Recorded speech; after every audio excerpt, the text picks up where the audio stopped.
Update muna nga tayo sa mundo ng basketball, partikular na sa Gilas, Pilipinas. Ito nga good news sa mga nag-aabang ng balita dito kay QMB. Ayon nga sa report ay posible na siyang maging local player.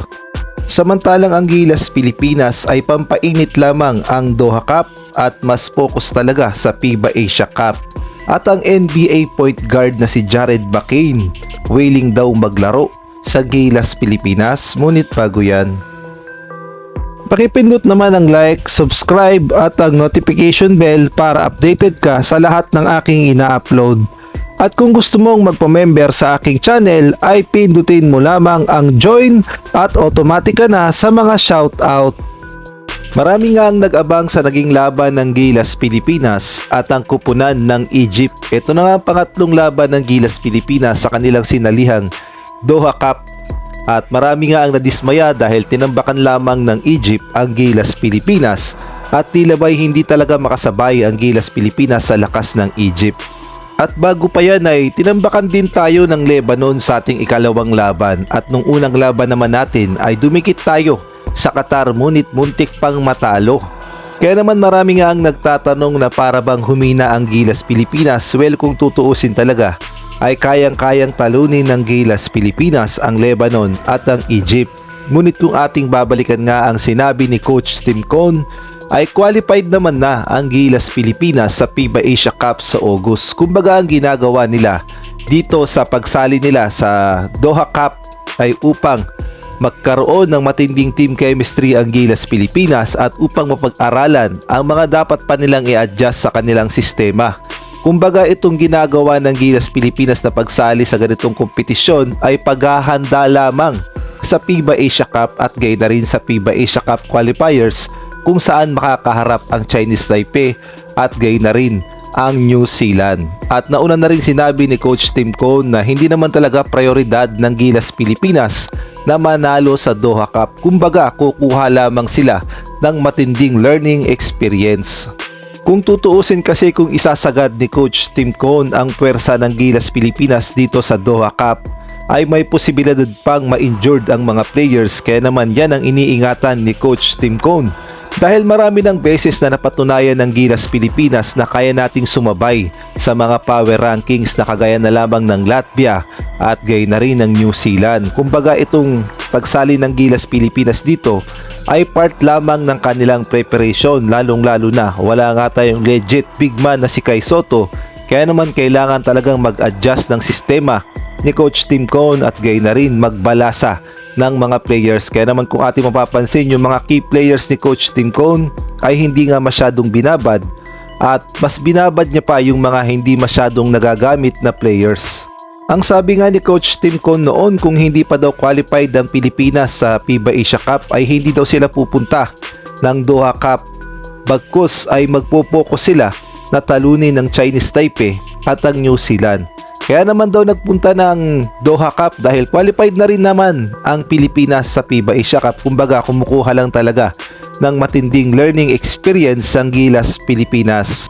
Kaya naman sa darating na FIBA Asia Cup qualifiers ay paniguradong seryoso ang Gilas, Pilipinas dahil ayaw nga nating mabahiran ang ating record dahil tayo nga ang humahawak ngayon ng 4-0 record at wala pa nga tayong talo. Kaya naman prioridad ni Coach Tim Cone na manalo dito sa Chinese Taipei at hindi nga nila minamaliit ang kakayahan ng Chinese Taipei. Kaya naman sumali nga tayo sa Doha Cup upang mapaghandaan talaga ang FIBA Asia Cup qualifiers at lalong-lalo na makakaharap natin itong Chinese Taipei na mas pinaghahandaan ng Gilas, Pilipinas at magkakaroon pa ng matinding home court advantage. Kumbaga, ang Chinese Taipei ay meron ngang matinding pasabog sa Gilas, Pilipinas. Kaya naman yun ang iniingatan ni Coach Tim Cone upang hindi tayo mabulaga ng Chinese Taipei at manalo pa rin ang Gilas, Pilipinas. At lalong-lalo ng pinaghahandaan ng Gilas, Pilipinas ang magiging rematch dito sa New Zealand, lalo na home court advantage at nag-adjust na nga ito ng mga players. Kaya naman ito talaga ang pinaghahandaan ng husto ni Coach Tim Cone na hindi tayo matalo ng New Zealand. Kaya naman naghahanda talaga ng husto ang Gilas, Pilipinas sa mga tune-up games. Samantalang sa ibang balita naman, nagpahayag naman ang NBA player point guard ng Philadelphia Sixers na si Jared McCain na willing daw siyang maglaro sa Gilas Pilipinas. Alam nating lahat na pumutok ang pangalan nito sa social media dahil nagpahayag nga siya na mayroon daw siyang dugong Pilipino, o sabi niya nga mayroon daw siyang dugong 2% na Pilipino. Jared, a few weeks ago you mentioned that you were part Filipino and the Filipino community kind of went crazy in social media about it. So how do you resonate with the Filipino community, and is that something you want to connect with more? Yeah, I mean, so I actually, I'm probably 2% Filipino. I don't know if I claim that as Filipino, but I thought it was more. My mom's dad is adopted, and I thought it was more. But if they allow me to claim that, I will claim that. But yeah, it's definitely cool to be a part of a community. Is that some country you want to visit eventually? Of course. I haven't got to travel really anywhere, so I definitely want to get there. Jared, At ayon nga sa naging report ng ABS-CBN News ay willing nga daw ito o open nga daw itong maglaro sa Gilas Pilipinas. Thank you. To play for Team Philippines, since you've seen the edits of you being naturalized, just in case in the future. Yeah, if I'm allowed to, that'd be cool. Thank you. Kung tutuusin ay pwede naman siyang maglaro sa Gilas Pilipinas kung mapapansin siya ng SBP. Lalong-lalo na batang-bata pa itong si Jared McCain. Dahil kung di ako nagkakamali ay 21 anyos pa lang ata ito at napakalakas pa. Kaya lang ay matinding proseso ang kanyang pagdadaanan kung gusto niyang maging naturalized player ng Gilas Pilipinas.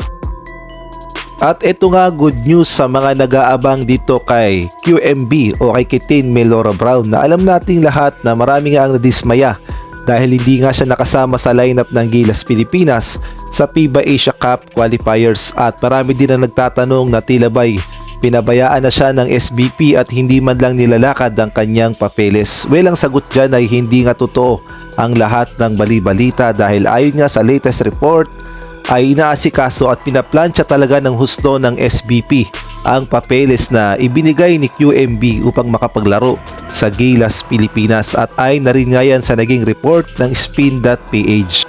Ang sabi nga sa report, SBP working on QMB eligibility to play for Gilas as local for 3 months now. So lumalabas na inaasikaso na talaga ng SBP ang mga papeles ni QMB upang makapaglaro na sa Gilas Pilipinas, ngunit alam nating lahat na hindi naman ganun kadali ang proseso ng mga papeles. Ang sabi nga dito sa report ay chinecheck na raw ng SBP ang green passport ni QMB at naghihintay na lamang sila ng pwedeng maging hatol ng FIBA kung sakaling ipapasa nga nila ang mga kinakailangang dokumento para mapatunayang local player talaga si QMB. Kumbaga hindi talaga nagmamadali ang SBP at sinisigurado nilang maayos lahat ng papeles na maipapasa nila sa FIBA. At nilinaw din ng SBP na hindi naman daw kasi nila pinapublic yung mga ginagawa nilang hakbang para maging local player itong si QMB. Kumbaga parang sinisikreto o sa sikreto lang nila ginagawa. Kaya naman malakas ang kutob ng mga netizen, partikular na ng mga Gilas fans na baka naman daw panggulat ito ng SBP sa paparating na FIBA Asia Cup sa August 2025 at malay natin biglang makasama sa lineup itong si QMB sa Gilas Pilipinas as local player kung nagkataon magaling na si Kai Soto 7'3", QMB 6'10", AJ Edo 6'10", at Junmar Fajardo 6'10", apat na malalaking big man ang ipangtatapat ng Gilas Pilipinas.